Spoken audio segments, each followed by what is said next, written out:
महाविकास आघाडीमध्ये आहेत असं मानतो. आणि आमची सगळी शिवसेना जी आहे ती त्यांच्या पाठीशी ठामपणे उभी आहे. माझा एक फोन श्रीगोंद्यामध्ये असतो रोज. विचारा साजन पासपुत यांना, साजन काय चाललंय लंक्यांचं. साजन म्हणतात काय काळजी करू नका, श्रीगोंद्यामध्ये 50च्या पुढे लीड आहेच कमीत कमी. हे मी यासाठी सांगतोय. मगाशी रोहित पवार आपण इंग्लिशमध्ये भाषण केलं थोडंसं. खासदाराला इंग्लिश आलंच पाहिजे असं काय नाही, खूप लोकांना इंग्लिश येतं. पण पार्लमेंटला किती लोक तोंड उघडतात जनतेच्या प्रश्नावर, पाण्याच्या प्रश्नावर, कांद्याच्या प्रश्नावर, शेतीच्या प्रश्नावर, दुधाच्या प्रश्नावर. हे जे तुमचे खासदार आहेत 5 वर्षामध्ये त्यांनी या भागातला एक तरी प्रश्न संसदेमध्ये विचारलाय का, तोंड उघडलंय का, याचा रेकॉर्ड पार्लमेंटला मिळतो. तो आपण पाहायला पाहिजे. कधी नाही.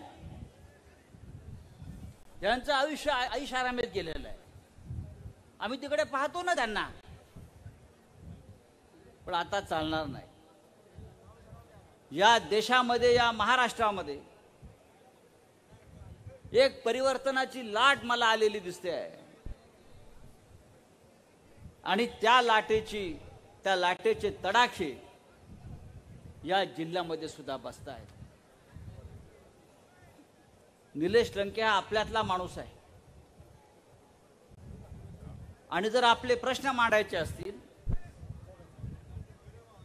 तर ते प्रश्न मांडणारा आपल्यातला माणूस हा संसदेमध्ये आणि विधिमंडळामध्ये गेला पाहिजे. ही बाळासाहेब ठाकरेंची भूमिका होती, ही माननीय शरद पवार साहेबांची भूमिका आहे आणि ही काँग्रेस पक्षाच्या नेतृत्वाची भूमिका. गेले 10 वर्ष देशामध्ये नरेंद्र मोदीचं राज्य आहे. मला आजच समजलं की नरेंद्र मोदी काल या भागामध्ये येऊन गेले. काल नगरला आले होते. पंतप्रधान पूर्वी महाराष्ट्रामध्ये आले की आम्हाला 8 दिवस आधी कळायचं प्रधानमंत्री येत आहेत. आता तिथे मुक्काम करायला लागले महाराष्ट्रात, तरी आम्हाला कळत नाही प्रधानमंत्री आलेले आहेत म्हणून. लोक आता त्यांना बेदखल करण्याच्या विचारामध्ये आहेत. गेल्या 20 दिवसामध्ये 27 सभा महाराष्ट्रामध्ये प्रधानमंत्र्यांनी घेतल्या. मुंबईमध्ये 10 सभा घेणार आहेत. आणि ज्या उरलेल्या निवडणुका या महाराष्ट्रामध्ये आहेत त्याच्यामध्ये अजून त्यांच्या 18 ते 20 सभा होणार आहेत. आपण म्हणताय प्रधानमंत्री नाही, ते प्रचार मंत्री झालेले आहेत. 10 वर्षात उत्तम काम केलं असतं तर अशी वणवण फिरायची वेळ आपल्यावरती आली नसती. 4 दिवसापूर्वी आमचे प्रधानमंत्री अयोध्येला गेले, राम मंदिरात पोहोचले, कपाळाला गंध भस्म लावलं, फोटो काढले. हा त्यांचा प्रचाराचा भाग आहे. पण ह्या वेळेला त्यांना प्रभू श्रीराम सुद्धा पावणार नाही अशी परिस्थिती आहे.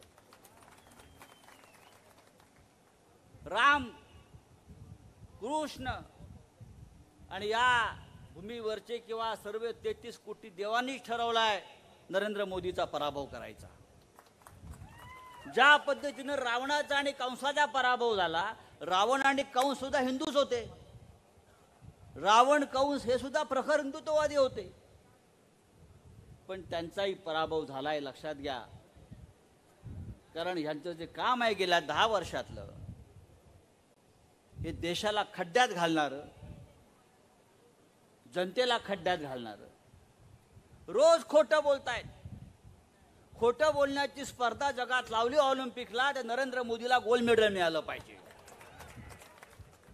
आणि खोटं बोलण्याची स्पर्धा आता यापुढे ऑलिम्पिकमध्ये आपण घ्यायला पाहिजे आणि नरेंद्र मोदीला पाठवायला पाहिजे.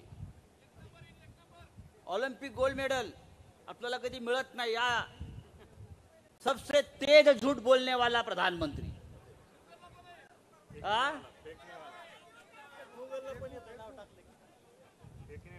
फेंकने वाला, लंबी लंबी फेंकता है, इतनी लंबी फेंकता है, इतना फास्ट, ये अमेरिका को भी नहीं आएगा ना रशिया को जमेगा.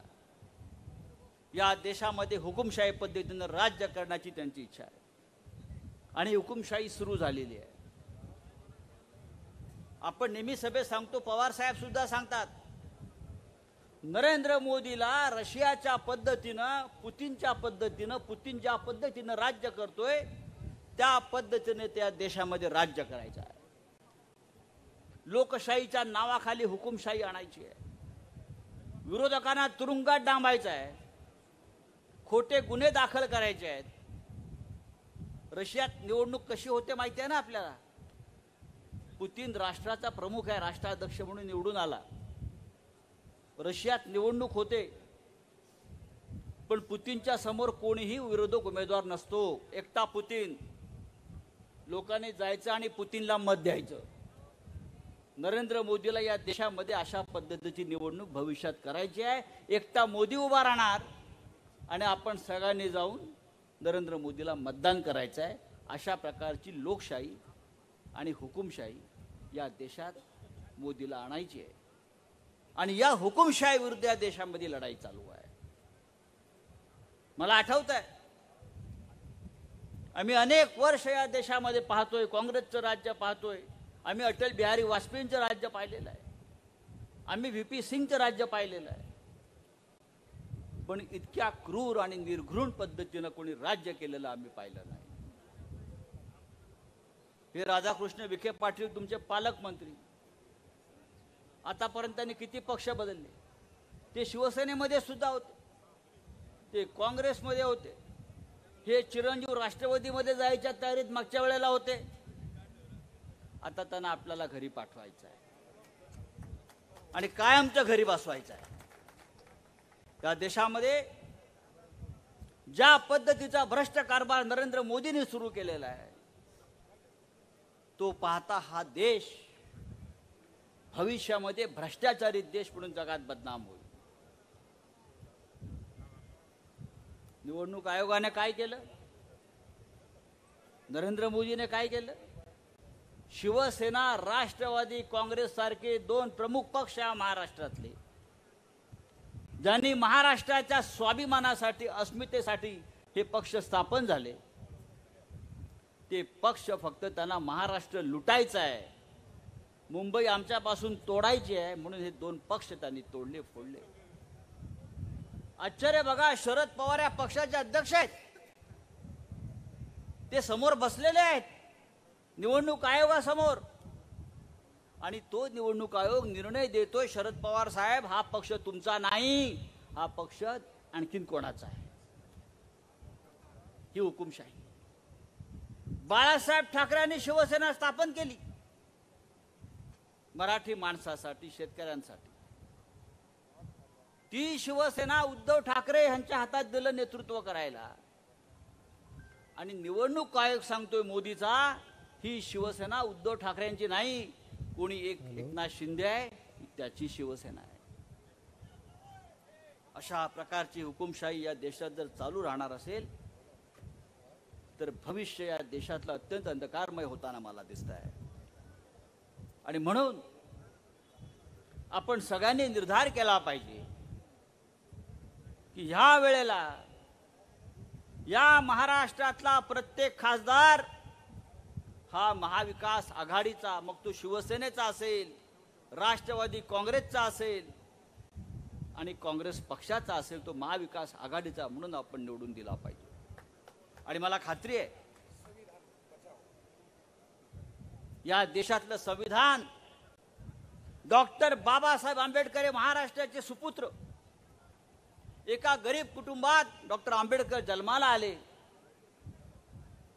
आणि त्यांनी स्वतःच्या तेजानं तळपून या देशाचं संविधान, एक तेजस्वी संविधान निर्माण केलं, ज्याच्यामध्ये प्रत्येकाला समान अधिकार, समान हक्क, अन्न, वस्त्र, निवारा, शिक्षण, आरोग्य याचे अधिकार दिले.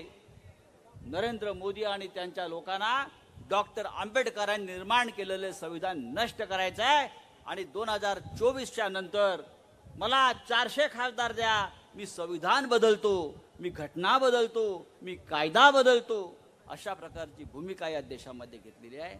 हे आपल्याला थांबवायला हवं. निलेश लंके यांच्यासारखा एक साधा माणूस आमच्याबरोबर पार्लमेंटला सहकारी म्हणून आला तर आम्ही सगळे मिळून या मोदींच्या हुकुमशाहीला विरोध करू. एवढंच नव्हे तर विरोधी पक्षात बसलेल्या मोदीला आम्ही सांगू, कारण मोदी आता येत नाही, मोदी हारलेला आहे.